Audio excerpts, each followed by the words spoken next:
Obviously, Netflix's subscriber base is increasingly international. It started off as a very American-focused platform, but more and more now it's becoming dominated by Europe. So Europe is the largest market outside of America. Then South America is the largest region, and that's followed by Asia, which is rapidly growing. So these three regions are where a lot of its other subscribers come from. And in order to better localize for those markets, so in order to provide more content that kind of resonates in those markets, Netflix is starting to buy up more and more rights.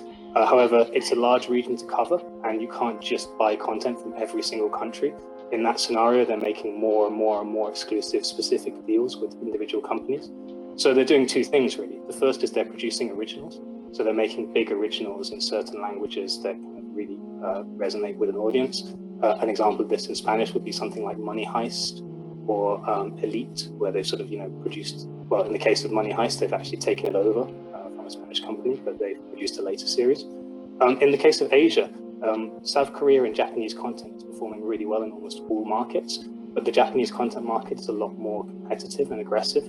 So you've got a lot of companies in Japan who are competing directly with Netflix, whereas with Korean content, that's always performed very well in Korea, but it's not necessarily reached an international audience. So someone like Netflix can come to these Korean producers and can effectively say, we can distribute your content globally.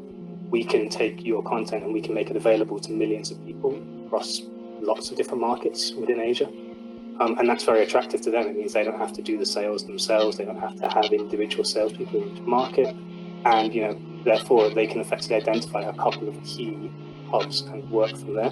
So actually with Korea, Netflix is buying a lot of content from Korean broadcast networks who are broadcasting it in Korea. And then Netflix is making it available to the rest of the world. And for them, that works to the best of both worlds. They get to show their content on their channels in their market, and then they get to also sell that content to all of Asia, or in some cases, all of the world through Netflix.